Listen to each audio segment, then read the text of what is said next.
Brake the record तोड्नु। So कुनै खेलहरूमा हैन कुनै कुराहरूमा चाहिँ हामीले चाहिँ एकदम रेकर्डै तोड्यो भनिन्छ नि। सो रेकर्ड तोड्नु नयाँ कीर्तिमान स्थापना गर्नु। रेकर्ड तोड्नु मिन्स के त नयाँ कीर्तिमान स्थापना गर्नु। So break the record. उनले सबैभन्दा छिटो दौडको रेकर्ड राखिन्। She broke the record for the fastest run. के त उनी सबैभन्दा छिटो दौड्ने हैन दौडमा चाहिँ के गरिन् त उनले चाहिँ नयाँ कीर्तिमान राखिन्, नयाँ कीर्तिमान स्थापना गरिन् भन्न खोजेको। She broke the record from the fastest run. By all means. By all means भनेको जे भए पनि वा सबै तरिकाले हैन बाई अल मिन्स। ऊ यो जसरी भए पनि गर्न चाहन्थ्यो अर्थात् सबै तरिकाले गर्न चाहन्थ्यो। He wanted to do it by all means. He wanted to do it by all means. By and large. By and large भनेको चाहिँ मोटामोटी रूपमा अथवा समग्रमा ओभरअल अथवा बाई एन्ड लार्ज भन्न सक्नु। जस्तो मोटामोटी रूपमा चाहिँ यो राम्रो छ, ठिकै छ हैन। मोटामोटी रूपमा हेर्दाखेरि चाहिँ यो यस्तो हुन सक्छ अथवा मोटामोटी चाहिँ यति कुनै कुराको हुन्छ नि केही हामीले रकमहरू केही अमाउन्टहरू चाहिँ जोड्दाखेरि मोटामोटी रूपमा चाहिँ यति लाग्न सक्छ सो भनिन्छ नि। सो त्यसको लागि तपाईँले चाहिँ के प्रयोग गर्न सक्नुहुन्छ त बाई एन्ड लार्ज। जस्तो ओभरअल भन्न खोजेको समग्रमा वा मोटामोटी रूपमा हैन। So by and large. मोटामोटी रूपमा अथवा समग्रमा कार्यक्रम सफल भयो। By and large the event was successful. By and large the event was successful. By chance. By chance भनेको संयोगवश हैन। संयोगवश मैले उनलाई भेटेँ हैन। संयोगवश हामी एकदम मिल्ने साथी थियौँ पहिला। संयोगवश हामी चाहिँ त्यो मन्दिरमा भेट्यौँ हैन। सो संयोगवश भनेको चाहिँ हैन एक्कासी हुन्छ नि त्यस्तो टाइपले तपाईँले बोल्दाखेरि चाहिँ by chance. By chance I met my old friend at the temple. संयोगवश म मेरो पुरानो साथीलाई मन्दिरमा भेटेँ हैन। तपाईँ पनि मन्दिर जानुभएको थियो, ऊ पनि मन्दिर आएको थियो, त्यहाँ के भयो एकदम संयोग मिल्यो हैन। सो त्यसको लागि तपाईँले by chance. By chance I met my old friend at the temple. By fair means. By fair means भनेको उचित तरिकाले। By fair means he won the competition by fair means. उसले प्रतियोगिता उचित तरिकाले जित्यो। He won the competition by fair means. By nature भनेको स्वभाव। Okay by nature. She is kind by nature. उनी स्वभावैले दयालु छिन् के त। स्वभावत भनेको चाहिँ भित्रदेखि एकदम नेचुरल रूपमा भन्न खोजेको। देखावटी नगरेर चाहिँ उनको स्वभाव नै त्यस्तै छ। So she is kind by nature. By the way. By the way भनेको चाहिँ खैर हैन त्यस्तो गर्दा भनौँ भने अथवा बातचितको क्रममा चाहिँ जुन हामीले कुनै कुरा गर्दाखेरि चाहिँ खै यस्तो हुन सक्छ भनेर जुन भन्छौँ। So by the way. By the way have you seen the new movie. खैर हैन के तपाईँ नयाँ चलचित्र हेर्नुभयो? कुनै कुरा तपाईँले गरिरहनु भएको छ त्यही बिचमा तपाईँलाई के सोध्नु पर्यो। By the way have you seen the new movie. यसरी तपाईँले चाहिँ यसको प्रयोग गर्न सक्नुहुन्छ। By way of. By way of भनेको को माध्यमबाट वा मार्फत। बाई वे अफ भनेको को माध्यमबाट वा मार्फत। We are sending the documents by way of email. We are sending the documents by way of email. हामी इमेल मार्फत कागजात पठाउँदैछौँ। के को मार्फत त? इमेल मार्फत मतलब माध्यमबाट। के को माध्यम वा मार्फत भनेको चाहिँ ओके। सो कुनै कुराको माध्यम वा मार्फत भन्नु पर्यो भने चाहिँ by way of. We are sending the documents by way of email. अर्को छ चाइल्ड्स प्ले। चाइल्ड्स प्ले भनेको एकदमै सजिलो काम वा बच्चाको खेल। यो त मेरो लागि एकदमै बच्चाको खेल हो नि त भने एकदमै सजिलो एकदमै इजी भन्नु पर्यो भने child's play. Okay child's play. This puzzle is child's play for him. यो पजल उसका लागि सजिलो काम हो, केटाकेटीको खेल हो हैन। This puzzle is child's play for him. Come true. Come true भनेको साँचो हुनु, साँचो सिद्ध हुनु हैन। साँचो सिद्ध हुनुलाई चाहिँ के भन्ने त कम true. Her dream came true when she became a doctor. Her dream came true when she became a doctor. उनको सपना पूरा भयो जब उनी डाक्टर बनिन्. ओके, साँचो पूरा हुनु.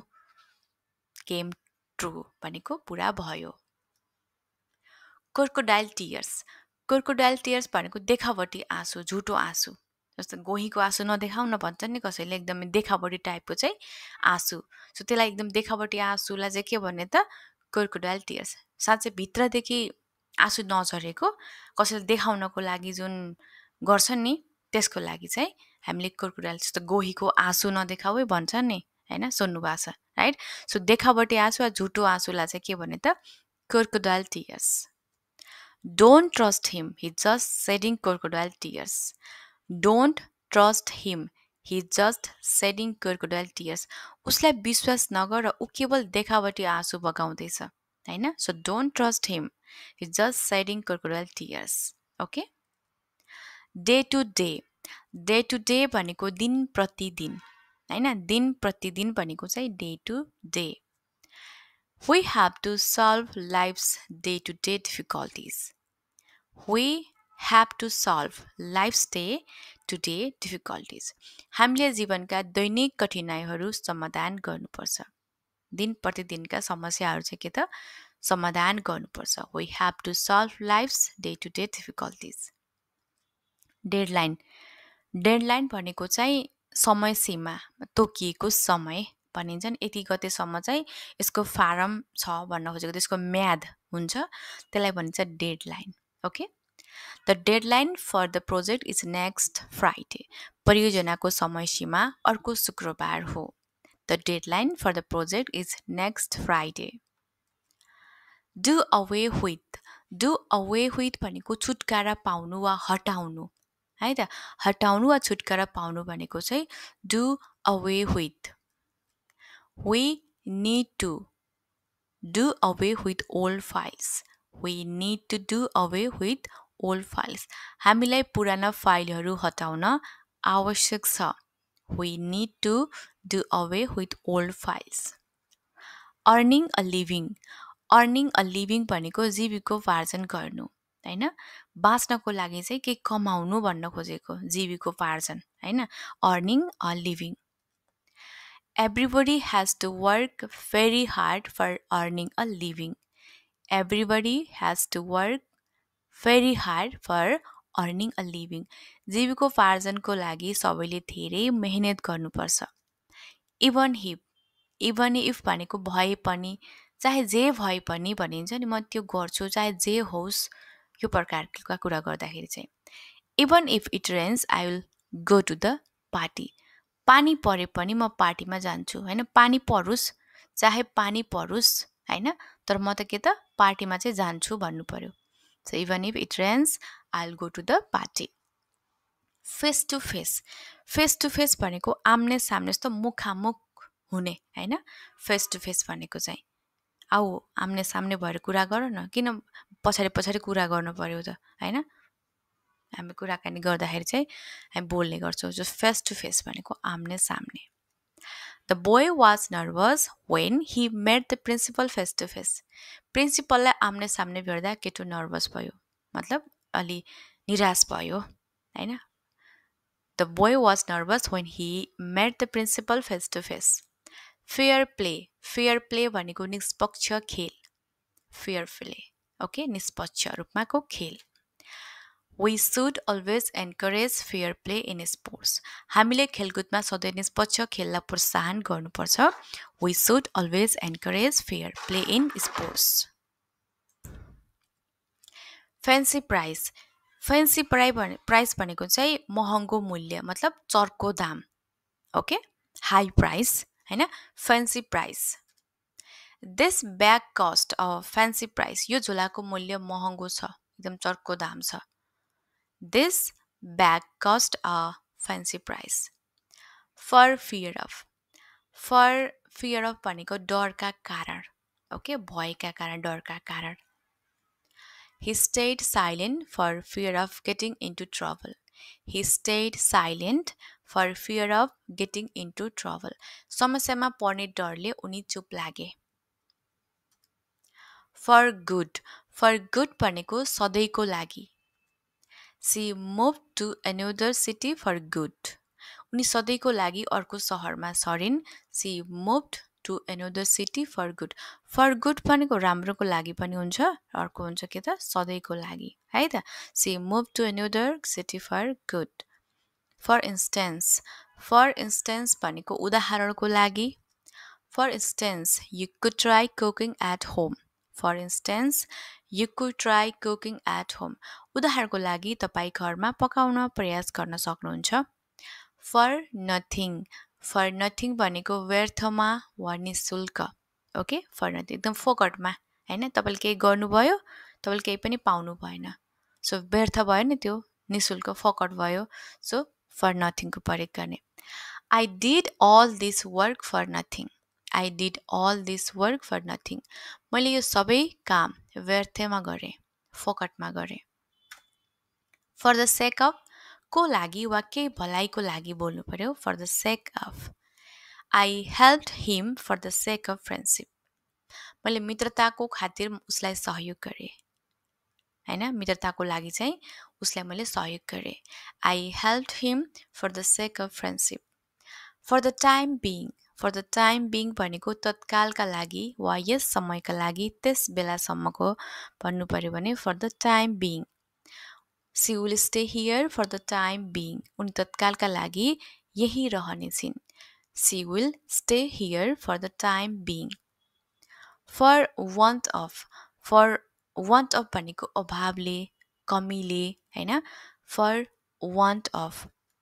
The boy couldn't study further for want of money. The boy couldn't study further for want of money. पैसाको अभावले त्यो केटाले थप पढ्न सकेन. From door to door. From door to door भनेको दैलो दैलोमा, ढोका ढोकामा वा घर दैलोमा भन्नु पर्यो भने चाहिँ door to door. Candidates are moving from door to door for votes. Candidates are moving from door to door for votes. उम्मेदवारहरू भोट माग्न दैलो दैलोमा गइरहेका छन्. Okay. Regardless of.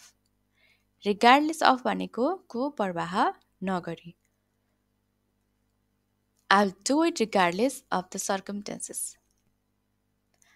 I'll do it regardless of the circumstances. म यसलाई परिस्थितिको परवाह नगरी गर्नेछु. Above all. Above all भनेको सबैभन्दा माथि, खास गरेर above all.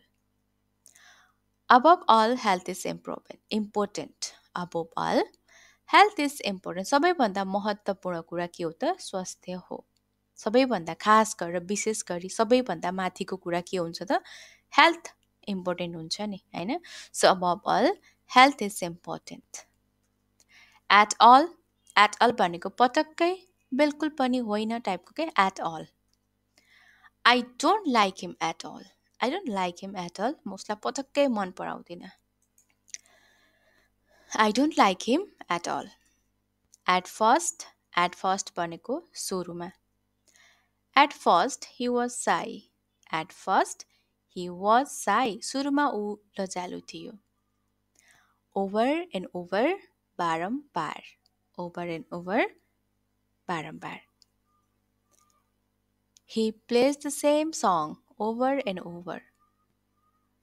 He plays the same song over and over. उसले एउटै गीत बारम्बार बजाउँछ. On behalf of को तर्फबाट. On behalf of को तर्फबाट. कुनै कसैको तर्फबाट तपाईँ जानुहुन्छ नि हैन. So on behalf of. जस्तो इक्जाम्पल हेरौँ त.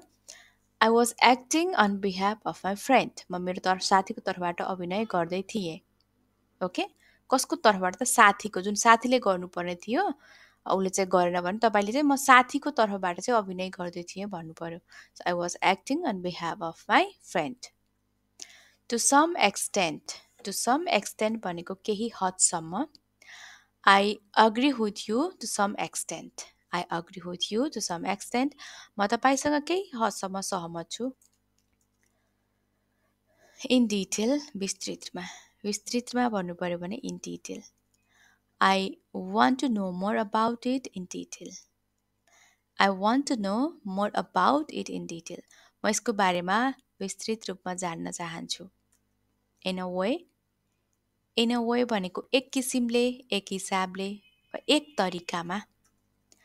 Happiness in a way is the biggest challenge. हैन, खुसी एक हिसाबले सबैभन्दा ठुलो चुनौती हो। हैन, so happiness in a way is the biggest challenge. Make sure भनेको चाहिँ पक्का गर्नु, सुनिश्चित गर्नु। हैन, तपाईँ चाहिँ कुनै कुरा गर्दै हुनुहुन्छ भने त्यो काले चाहिँ त्यो कामको लागि चाहिँ के त स्योर हुनु, मेक स्योर गर्नु, के पक्का गर्नु। Okay, make sure your hands are clean before you have your dinner.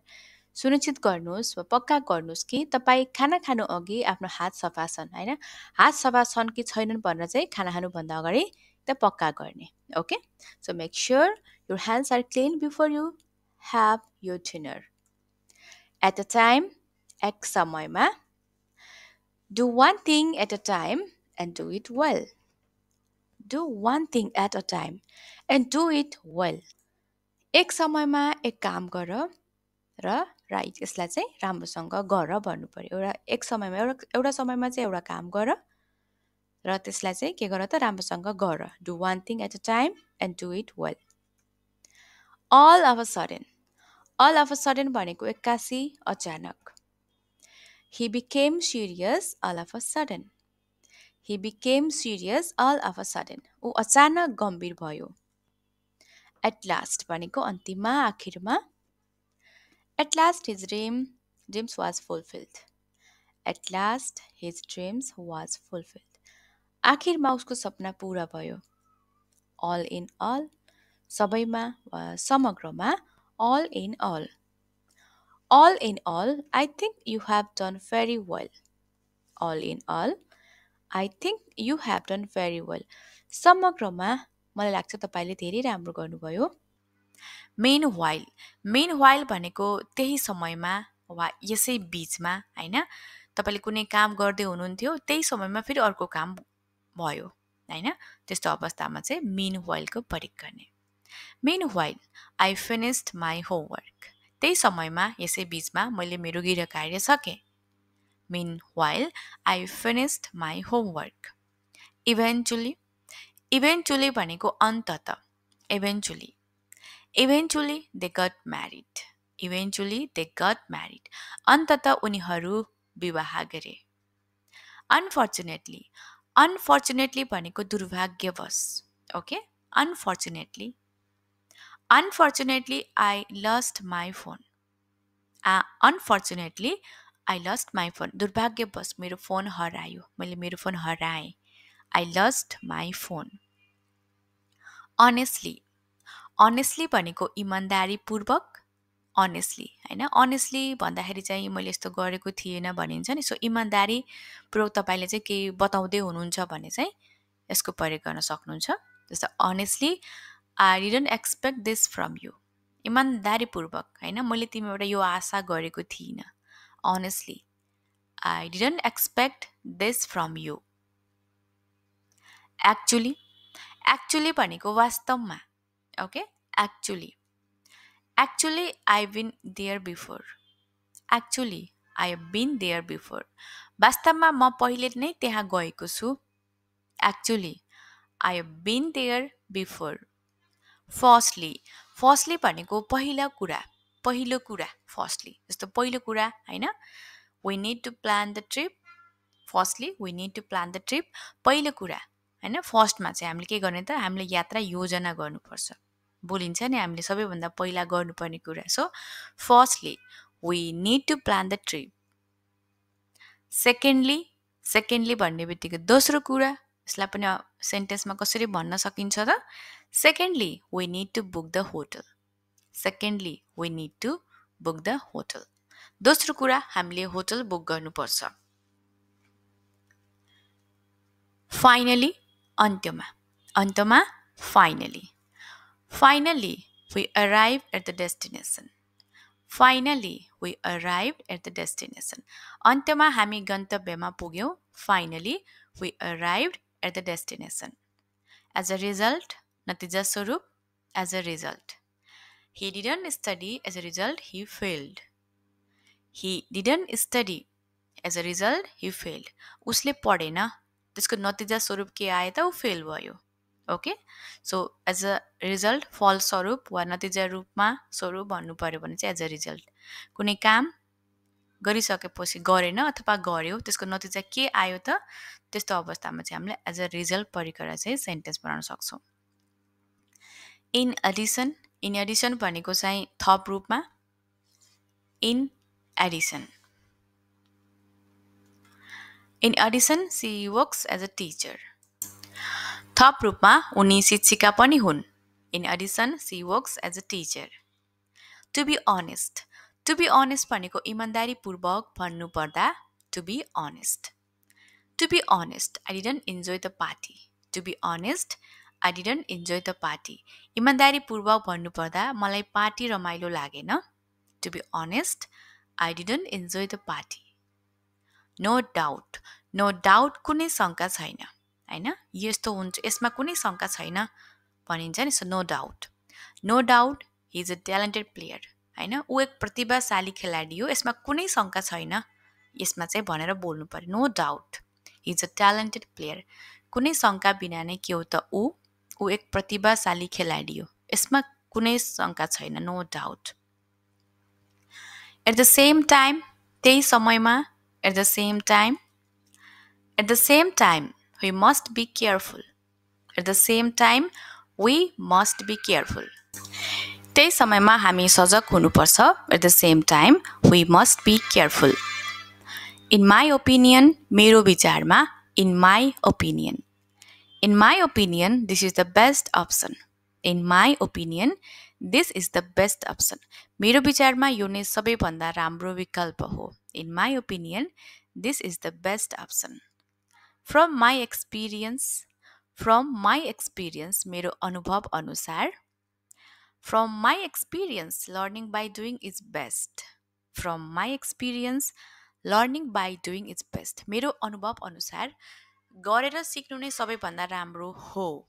Okay, so from my experience, तपाईँले कुनै आफ्नो एक्सपिरियन्स अनुभवबाट चाहिँ बताउन चाहनुहुन्छ भने चाहिँ फ्रम माई एक्सपिरियन्सबाट तपाईँले कुनै पनि सेन्टेन्स चाहिँ सुरु गर्न सक्नुहुन्छ. ओके, सरप्राइजिङली भनेको अचम्मको कुरा के छ भने, होइन, सो सरप्राइजिङली तपाईँले चाहिँ अचम्मको कुरा के छ भने भन्न बोल्नु पर्यो भने चाहिँ surprisingly he pass the bed test, होइन, अचम्मको कुरा के छ भने उसले परीक्षा पास गर्यो, होइन, उसले चाहिँ खासै पढाइ चाहिँ गर्दिन थियो, होइन, तर चाहिँ ऊ पास भयो भने चाहिँ अचम्मको कुरा भनिन्छ नि. सो अचम्मको कुरा के छ भने के त उसले परीक्षा पास गर्यो. Surprisingly he pass the test. In conclusion, निष्कर्षमा. In conclusion hard work pays off. निष्कर्षमा मेहनतको फल अवश्य पाइन्छ. In conclusion hard work pays off. As far as I know, जहाँसम्म मलाई थाहा छ. As far as I know she is not coming today. As far as I know she is not coming today. मलाई थाहा भएसम्म, जहाँसम्म मलाई थाहा छ, उनी आज आउँदिनन्. As far as I know she is not coming today. To begin with, सुरुमा. To begin with, we must introduce ourselves. To begin with, we must introduce ourselves. सुरुमा हामीले आफूलाई चिनाउनु पर्छ, इन्ट्रोड्युस गर्नुपर्छ. In short, छोटकरीमा. In short, it was a great day. In short, it was a great day. छोटकरीमा भन्नुपर्दा त्यो एकदमै राम्रो दिन थियो. In short, it was a great day. By the way, त्यसो भए वा ठिक छ, होइन, कुनै कुरा चाहिँ हामीले केही कुरा गरिरहँदाखेरि चाहिँ त्यसो भयो भने चाहिँ by the way. So by the way, did you finish the homework? ठिक छ, त्यसो भए के तिमीले गिरकाएर सकेको छौ? सक्यौ? By the way, did you finish the homework? Believe me, मलाई विश्वास गर. Believe me, म माथि विश्वास गर, सबै ठिक हुनेछ. Believe me, everything will be fine. Believe me, everything will be fine. म माथि विश्वास गर, सबै ठिक हुनेछ. Believe me, everything will be fine. On the other hand, on the other hand भनेको अर्कोतर्फ, अर्कोतिर वा अर्कोतर्फ होइन बोल्नु पर्यो। अन दि अदर ह्यान्ड, जस्तो इक्जाम्पल हेरौँ, he is rich, on the other hand he is not happy. ऊ धनी छ, अर्कोतर्फ ऊ खुसी छैन होइन। ऊ एकातिर धनी त छ तर के छ त अर्कोतिर चाहिँ ऊ खुसी पनि छैन भन्न खोजेको। So he is rich, on the other hand he is not happy. For example, उदाहरणका लागि, for example apples and bananas are fruits. उदाहरणका लागि स्याउ र केरा फलफुल हुन्। टु समराइज भनेको संक्षेपमा भन्नुपर्दा, to summarise we learn a lot today. To summarise we learn a lot today. संक्षेपमा भन्नुपर्दा आज हामीले धेरै कुरा सिक्यौँ।